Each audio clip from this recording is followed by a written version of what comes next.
Welcome back दोस्तों, कैसे हो यार। दोस्तों, हम जब भी कोई नया स्मार्टफोन खरीदने वाले होते हैं तो एक कंफ्यूजन हमेशा हमारे माइंड में होता है कि आखिर हम कौन सा स्मार्टफोन खरीदे। और आई एम श्योर कि ये कंफ्यूजन आपको भी जरूर होती होगी, लेकिन डोंट वरी, ये वीडियो पूरा देखने के बाद आपको नेक्स्ट टाइम से ये कंफ्यूजन बिल्कुल भी नहीं होगी, क्योंकि आज के इस वीडियो में मैं आपको ऐसे 10 पॉइंट्स बताऊंगा जिनको आपको एक पेज पर लिख लेने हैं और उसी पॉइंट से रिलेटेड आपकी कन्वीनियंस के हिसाब से आपको आपके लिए फोन चुनना है। तो चलो वीडियो को शुरू करते हैं, लेकिन उससे पहले अगर आप चैनल पर नए हो तो चैनल को सब्सक्राइब करो और बेल आइकन को भी दबा दो ताकि फ्यूचर अपडेट्स बिल्कुल भी मिस आउट ना कर पाओ। शुरुआत करते हैं सबसे पहले पॉइंट से, यूआई। दोस्तों, आज 2022 में हमारे पास अलग अलग ब्रांड से अलग अलग यूआईज है, जैसे Realme OS, MIUI, One UI, FunTouch OS, Color OS, Oxygen OS और भी बहुत सारे। तो यहाँ पर हमारे पास ऑप्शंस तो बहुत सारे हैं, लेकिन आपको आपकी कन्वीनियंस के हिसाब से सोचना है कि आपको किस तरीके के यूआई के साथ जाना चाहिए। सपोज आपको एक क्लीन यूआई चाहिए, आपको उसमें कोई भी ब्लूटवेयर नहीं चाहिए, कोई भी फालतू नोटिफिकेशंस नहीं चाहिए,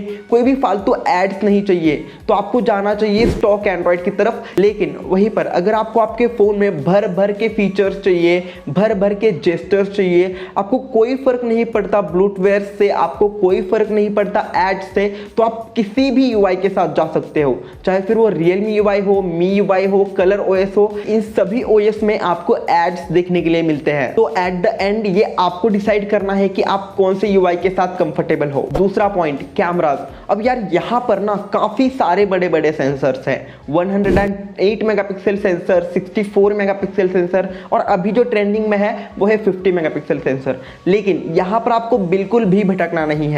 आपको यहाँ पर बेवकूफ बनाने की कोशिश की जाएगी ब्रांड्स की तरफ से कि इस पर्टिकुलर फोन में क्वाड कैमरा सेटअप मिलता है, इस पर्टिकुलर फोन में 64 मेगापिक्सल का कैमरा मिलता है, सो एंड सो।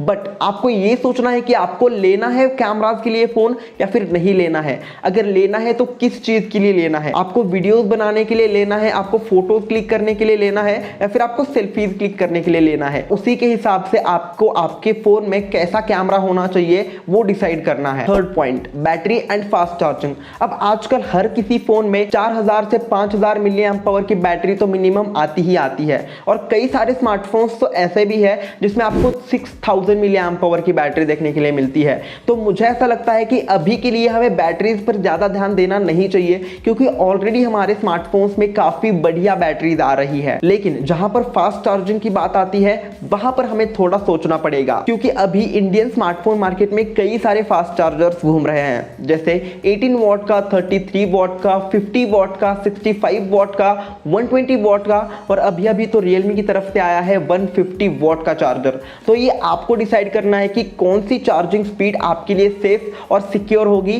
तो अगर मेरे पर्सनल ओपिनियन की बात करूं तो मुझे ऐसा लगता है कि 2022 के लिए 33 वॉट की fast charging more than enough है, क्योंकि इससे आपके बैटरी पर भी ज्यादा बुरा असर नहीं पड़ेगा और आपकी जो फास्ट चार्जिंग है वो भी काफी अच्छे से हो जाएगी। इस चीज के बारे में आपको क्या लगता है नीचे कमेंट सेक्शन में जरूर बताना। Fourth point, always consider brand and after sale service, जो कि बहुत सारे लोग मिस कर देते हैं, क्योंकि आफ्टर सेल सर्विस बहुत ज्यादा मैटर करती है। और आपको ये सोचना चाहिए कि जब आप एक फोन किसी ब्रांड का ले रहे हो तो उसकी आफ्टर सेल सर्विस कैसी है, क्योंकि आप जब एक नया स्मार्टफोन लेते हो तो उसे एटलीस्ट 2 साल के लिए तो यूज करते हो, और ऐसा तो होगा नहीं कि 2 साल में वो एक बार भी खराब नहीं होगा, वो एक आध बार तो खराब होगा ही होगा, और उसे आपको सर्विस सेंटर ले जाना ही पड़ेगा। तो फोन खरीदते समय आपको ये कंसीडर जरूर करना चाहिए कि आपके नियर बाय कौन से ब्रांड का सर्विस सेंटर है और उसकी आफ्टर सेल सर्विस कैसी है, क्योंकि अगर आपने कोई ऐसा फोन लिया जिसका सर्विस सेंटर आपके आजू बाजू नहीं है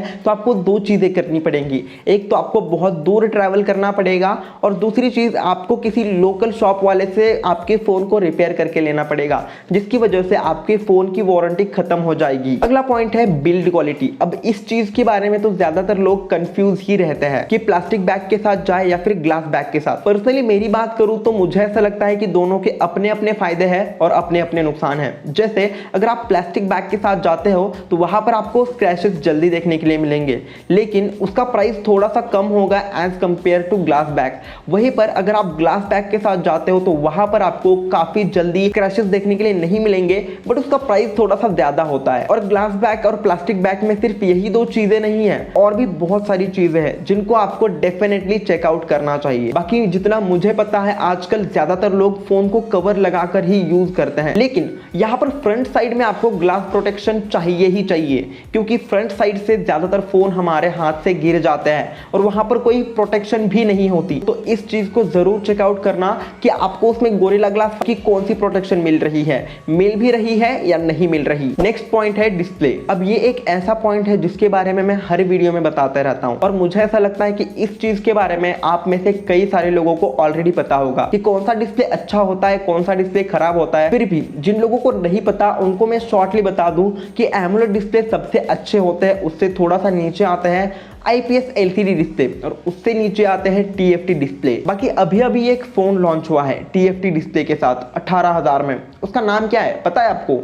पता हो तो नीचे कमेंट सेक्शन में जरूर बताना। खैर, अगर आपको एक अच्छी ब्राइटनेस चाहिए, अगर आपको अच्छे कलर्स चाहिए, अगर आपको कंटेंट कंज्यूमिंग करना है तो आपको डेफिनेटली एमोलेड डिस्प्ले के साथ जाना चाहिए। लेकिन वहीं पर अगर आपको गेमिंग करनी है, थोड़ी बहुत कंटेंट कंज्यूमिंग करनी है, तो आप IPS LCD डिस्प्ले के साथ भी जा सकते हो, वो भी इतने ज्यादा बुरे नहीं होते। लेकिन कभी भी TFT डिस्प्ले के साथ मत जाना, स्पेशली तब जब आपका फोन 15,000 से ज्यादा का हो। 7th point, processor. अब यहाँ पर 3 चीजें मेन है जिसका आपको सबसे ज्यादा ख्याल रखना है, जिसमें सबसे पहला है प्रोसेसर। तो ये आपको हमेशा माइंड में रखना चाहिए कि आपको आपके फोन में कौन सा प्रोसेसर चाहिए आपकी यूसेज के हिसाब से, क्योंकि अभी इंडियन मार्केट में कई सारे ऐसे प्रोसेसर्स हैं जो कि दावा करते हैं best performance under 15,000, best performance under 20,000, but यहाँ पर बेस्ट कोई नहीं है।